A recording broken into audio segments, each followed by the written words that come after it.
Hallihallo und herzlich willkommen zum ersten Teil der 4 Teile des Reboots. Wir wissen, und ihr wahrscheinlich auch aus dem letzten Video, dass das Ding 15 Jahre nicht lief und im Schuppen stand. Wie viele Jahre es wirklich nicht lief, keiner weiß es. Mindestens 15 Jahre, wenn nicht sogar mehr. Das Ding ist seit, was habe ich gesagt, 34 Jahren abgemeldet. Wir werden uns bei der Suzuki GS400 jetzt darum kümmern, im ersten Teil jetzt, es wird wie gesagt ein Vierteiler, darum kümmern, dass wir den mechanischen Prozess erstmal vollenden, heißt Zündkerzen raus, heißt Vergaser raus, reinigen, allgemein alles reinigen und ganz wichtig sind die Kolbenringe. Wir wissen nicht, ob der Motor fest sitzt vielleicht, wir wissen nicht, wie die Brennräume aussehen, wie die Zylinderwände aussehen, keiner weiß es, deswegen werden wir da auch vorsorgen. Bevor wir dann im nächsten Teil zu den nächsten Schritten, das werden dann die Flüssigkeiten etc. sein. Und im dritten Video geht es dann Richtung Endspurt. Und die Videos werden jeden Mittwoch um 19 Uhr kommen. Jeden Mittwoch um 19 Uhr ein Susi-Video und zum Sonntag um 19 Uhr dann immer irgendwas Abwechslungsreiches, dass wir ein bisschen Abwechslung haben und jetzt hier 2 Wochen durchgehend Suzuki-Videos. Wir fangen an, die Zündkerzen auszubauen. Das ist Schritt Nummer 1. Ob wir einen Zündfunken haben oder nicht, das wissen wir halt auch noch nicht. Das werden wir dann später in einem der anderen Videos feststellen, wenn es dann im dritten Teil tatsächlich um die Elektrik und auch den Öldruck geht. Das werden wir dann sehen. Ich habe das alles schon so ein bisschen geplant, reihenfolgentechnisch. Wir nehmen erstmal die Zündkerzenstecker ab. Die sehen eigentlich von innen ganz gut aus. Wie die Kabel jetzt selber sind, das ist eine interessante Sache, aber das gucken wir jetzt nicht. Wir nehmen uns eine 21er Nuss mit einer großen Knarre und hoffen, dass wir die Kerzen heil rauskriegen. Und dann kommen wir auch gleich erstmal zum ersten und wichtigsten Schritt. Einmal, guck mal, das ging schon mal ganz gut. Kerze 1. Oh, ja. Bisschen ölig, bisschen fettig, aber gut, das, ja. Wir gucken uns mal die andere Seite an. Steht da ein Datum drauf? Ein Datum? Ja. Ja, eigentlich nicht, aber ich weiß auch nicht, ob wir die Kerzen dann zukünftig neu machen oder ob wir die noch nutzen können. Eigentlich besser neu. Und die sieht genauso aus. Sogar nicht ganz so schlimm wie die andere. Ja gut, durch die Witterung und so kann es sein, dass sich da so ein bisschen Öl überall durchgedrückt hat und das habe ich mir auch schon fast gedacht. Aber was gut ist, sie ist nicht trocken. Sie stand 15 Jahre und trotzdem haben wir einen richtig schönen fettigen Ölfilm. Gut, jetzt nicht mehr, eben war sie nasser ein bisschen, aber ne, man sieht es noch. Schön zu fett gelaufen, wie auch immer. Oder halt durch die Standzeit, wie gesagt, hat sich das Öl so ein bisschen im Brennraum verteilt, was gut für unsere Kolbenringe ist. Na? Das ist so ungefähr das Beste, was passieren könnte eigentlich. Wir nehmen uns WD-40. Das sprühen wir jetzt hier rein. Einmal so einen ordentlichen. Man sagt so 1 bis 2 Esslöffel ungefähr. Was wir jetzt gemacht haben, wir haben jetzt auf den Kolben, die im Zylinder sitzen, richtig schön einmal WD-40, heißt Kriechöl, das sich jetzt schön im Zylinderraum verteilt und auch durch längeres Warten jetzt nicht so ein bisschen verdampft und allgemein im ganzen Brennraum verteilt. Und der Vorteil ist, da es Kriechöl ist und auch gegen Rost, dass wir, wenn wir einen festsitzenden Kolbenring haben sollten, dass sich das löst. So. Wenn wir dann später dazu kommen, das dürft ihr jetzt nicht sofort irgendwie ankicken oder starten oder sonstiges. Das muss jetzt mindestens 24 Stunden da drinnen bleiben, wenn nicht sogar mehr, also besser lieber ein bisschen länger. Aber 24 Stunden auf jeden Fall einfach drin lassen, einfach warten. Das verteilt sich schön, das legt sich schön in die Kolben. Hier haben wir auch den Vorteil, dass die Zylinder aufrecht stehen und nicht liegend sind.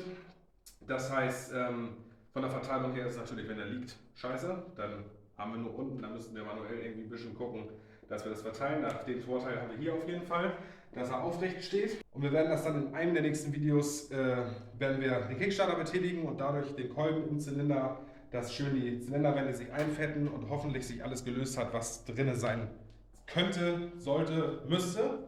Jetzt kommen wir zum Schritt Vergaser ausbauen. Wir haben hier einen Zweizylindermotor. Zweizylinder Viertaktmotor und 2 Vergaser auf dieser Seite und auf der gegenüberliegenden Seite.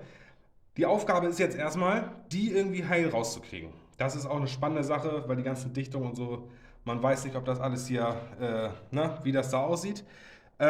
Bestenfalls nehmen wir sogar den Tank ab. Ich weiß nicht, wie der befestigt ist. Normalerweise ist das ein Satteltank, ne? Eigentlich kriegt man den so runter. Okay, der ist wahrscheinlich vielleicht unter der Sitzbank verschraubt. Irgendwie ist der vorne gelagert, aber ich weiß nicht genau wie. Sieht man von hier oben ganz gut. Ich glaube, den kann man nach hinten rausziehen. Aber halt nach hinten. So, ich würde sagen, ich hole mal den Schlüssel und dann versuchen wir mal die Sitzbank abzukriegen. Das sind noch Schlüssel, oder? Das sind noch richtige Motorradschlüssel hier. So muss das sein. Das Video kann ich nennen WD-40 im Einsatz.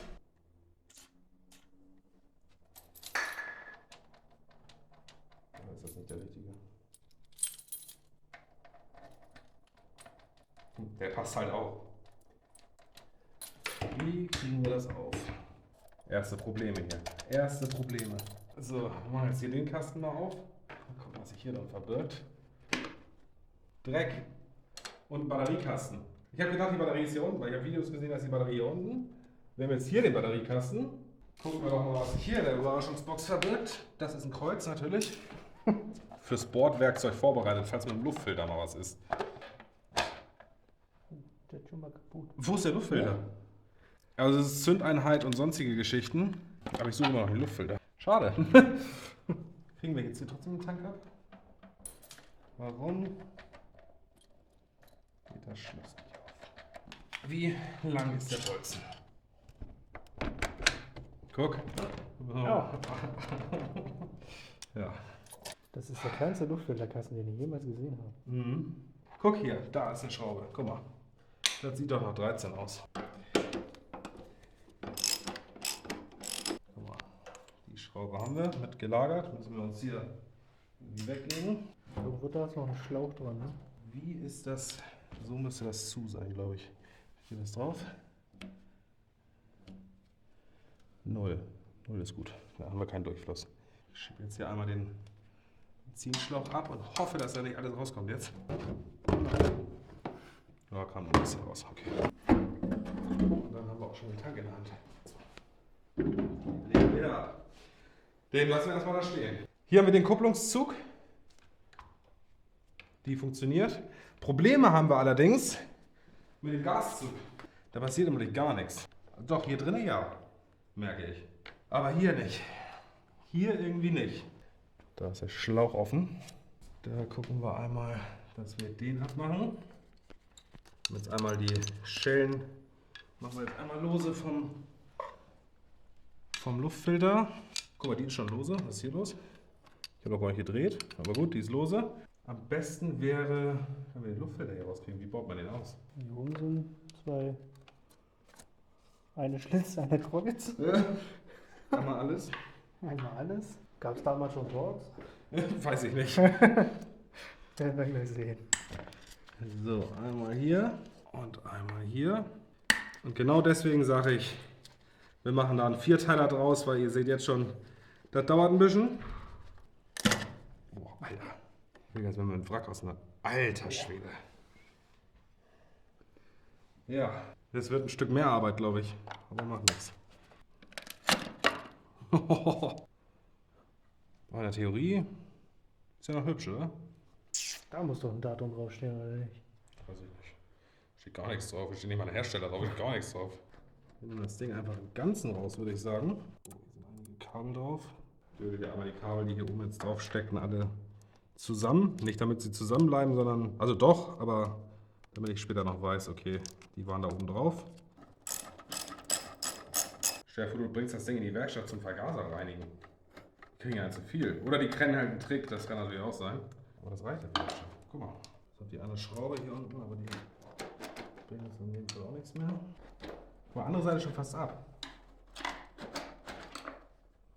Der sträubt sich hier so ein bisschen. Das ist doch scheiße! Mal gucken, wie das geht, oder was? Hm? Soll ich weiterfilmen, oder willst du mal gucken, wie das geht? Ich guck mal, wie das geht hier. Okay.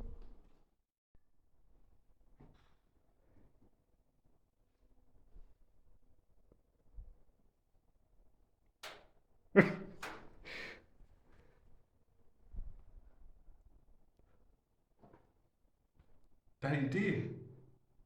Meine Idee war es, das zu filmen. Ach so. Wie du das rausnimmst. Sorry, danke. Ja, Danke kein für Ding. gar nichts. So, wir haben das Ding jetzt hier irgendwie abgewriemelt. Hier ist so ein langes Kurvenrohr drin. Oh, das sollten wir vielleicht mal warm machen und wieder zurechtbiegen. Da kann er gar keine Luft gekriegt haben. So, ich löse jetzt hier einmal im Ansaugstutzen die Schellen. Und theoretisch brauche ich jetzt den Schlitz. Boah, das sitzt aber auch, Alter. Ich will hier auch nichts kaputt machen. Oh, guck mal. Zack. Vergaser 1 und Vergaser 2. Wir brauchen jetzt einen 10er Maulschlüssel und lösen hier einmal, wenn ich da rankomme, die Gaszüge. Das ist alles noch so leichtgängig ist, nach so vielen Jahren. Alter. Zack. Dann müssen wir den einmal runterziehen hier. Und dann kriegen wir den hier an der Seite eigentlich. Zack. Einmal raus. Blau ist vorne, weil kalt. Drehen einmal das komplette Gewinde raus. Und den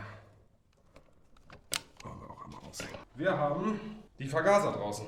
Bis auf diese Ölrückstände, die halt auch schon fest sind, sehen die echt gut aus. Beziehungsweise das wird wahrscheinlich eine Mischung aus Benzin und Öl sein, weil Benzin nach, was weiß ich wie vielen Jahren, gut nach 5 Jahren wahrscheinlich noch nicht, aber nach 10 Jahren kann man schon davon ausgehen, dass Benzin anfängt zu harzen. Das heißt, das heißt genau das hier, dass wir so ein schönes Harz haben. Und das wird wahrscheinlich eine Mischung aus Benzin oder vielleicht auch nur Benzin, aber dafür ist es ein bisschen dunkel. Ich würde sagen, wir schrauben die Dinger einfach mal oben auf, gucken, ob die beim Rahmen alles noch sitzt. Ich bin absolut gespannt. Dass die Schrauben alle noch abgehen, das ist ein absoluter Witz, ey. Oh, jo. Ey, ja, das Gummi ist noch. Das ist sogar noch weich. Guck mal, wie gut das noch aussieht. Ja, auch hier. Wunderbar. Geil. Einmal die. Wofür sind die? Die drücken das wieder hoch. Also wenn du Gas gibst, gehen die Dinger hoch und bildet sich hier ein Unterdruck. Und sobald du vom Gas gehst, dann, ja gut, die unterstützen halt so ein bisschen, ne? Ja, wie kriegen wir die jetzt schmerzfrei raus? Gasernadel ist noch da. Müsste einmal geschliffen werden oder sowas. Hier sind überall diese Rückstände, ne? Alles alter Kraftstoff. Aber die sind tatsächlich noch am Start hier. Kein Riss drin, gar nichts. Das ist gut. Einmal die Düsenkammer aufmachen hier. Kriegen wir die Kammer auf? Nein. Auch das nicht. Aber wir können versuchen, unten die Dinger aufzukriegen. Vielleicht kann man da was von der Hauptdüse sehen. Ui. Ja, Hauptdüse ist da. Ich glaube. Ah ne, das ist von mir eben flüssig. Oh, geil. Ich dachte, das wäre alles verharzt hier unten. Wir holen mal die Hauptdüse raus. Die wird wahrscheinlich zu sein. Je nachdem, was für eine das ist, kann man die nachbohren. Da geht gar nichts mehr durch. Nicht ansatzweise. Und wenn man die Ja. in Benzin legt? Siehst du das? Ja. Die ist gut. Die hier nicht so. Da kommen wir nicht durch. Ja. Wir lassen das, ich stelle das mal so hin, wir lassen das jetzt einwirken und haben damit die mechanische Vorbereitung in dem Sinne abgeschlossen, dass wir heute nichts mehr machen können. Die Düse ist zu, die lassen wir einweichen, die Drosselklappe lässt sich nicht auseinanderbauen und irgendwas war noch. Oder auch nicht. Ist auch egal. Im nächsten Video geht es dann weiter mit den Flüssigkeiten. Wir werden jetzt die Vergaser anfangs wieder zusammenbauen. Dann werden wir da das Öl ablassen und den Kraftstoff ablassen.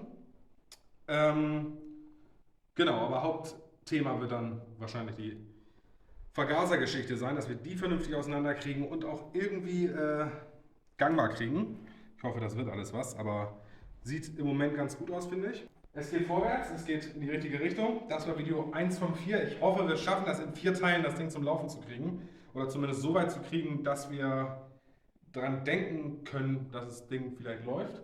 Keine Ahnung. Wie gesagt, lasst einen Daumen nach oben da, schreibt einen Kommentar, ganz wichtig für den Algorithmus. Macht diesen Hype-Button auch hier, könnt ihr 3 Mal hintereinander drücken, wenn ihr noch nicht gemacht habt. Dann macht das mal. Und dann sehen wir uns auf jeden Fall im nächsten Video. Bis dahin erstmal reingehauen.